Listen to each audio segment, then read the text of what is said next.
What's going on, everybody? Welcome back to the channel. I hope you're having a great day as always. Today we're going to go over some simple tips and tricks that I have for the SCX24 to maximize your flex and get a little bit more performance out of your already probably pretty capable rigs. So these things do struggle as far as travel and the suspension and flex out of the box, and that's probably one of the first things that I would upgrade if I were going to start another build, which we actually are back there on the workbench. You guys can see a sneak peek of the Little Guy Racing Parts Ripper chassis. New video coming on that, probably the next upload. But let's get back into the flex video. So I'm going to give you a few simple tips as far as shock setup and shock selection that will help you get some flex like this on your SCX24. Now do keep in mind though, these could be slightly different depending on which SCX24 you have. Currently we're looking at a Gladiator. If you have a Deadbolt, it could be slightly different. So this is going to take a little bit of fine tuning on your end just to get it set up perfectly to where you'll have flex like this. Now, quick disclaimer, I know somebody's going to comment, you can always have too much flex, or what's the hype about having so much flex? Coming from someone who offroads like actual Jeeps in real life, there's not really such thing as too much because you can always limit it.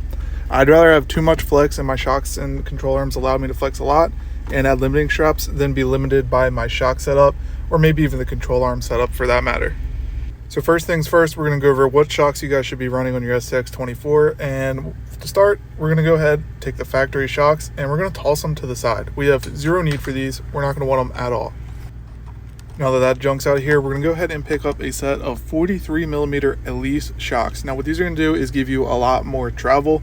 And like I said, I'd rather limit it than not have enough because of my shocks. And as you can see, I have zero limiting straps on this Gladiator, and I just have the shocks with no springs in them, working flawlessly, and I wouldn't say it has too much flex at all. It's a very capable rig.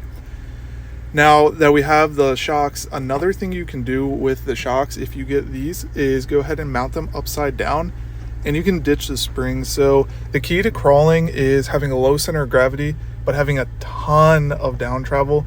That's basically the key to rock crawling, and this basically gives you that exact setup. Is if you mount them at a slight angle, I'll show you guys a little bit later in the video of the exact spots that I used. Take the springs out, that'll drop it down as low as possible and give you a ton of down travel, as you can see in this video right here. Now as far as mounting locations, as you can see, I have them slanted forward in the rear and then slanted back in the front.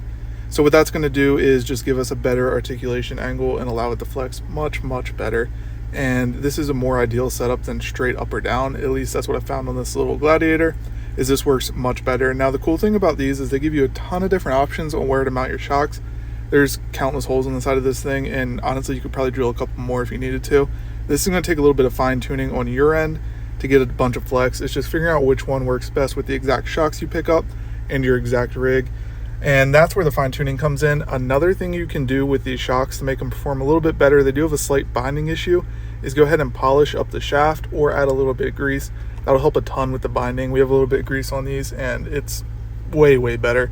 It was a huge binding issue to begin with, but with those three simple tips, you should get much more flex out of your SCX24. So as always guys, thank you so much for watching today's video, and as always we will link all the parts we went over along with some other parts that I would recommend for the SCX24 that I use myself down below in the description for you guys to check out on our Amazon storefront. That way it's just easy, one click, you guys can view all the parts we use in the videos, all the parts I recommend.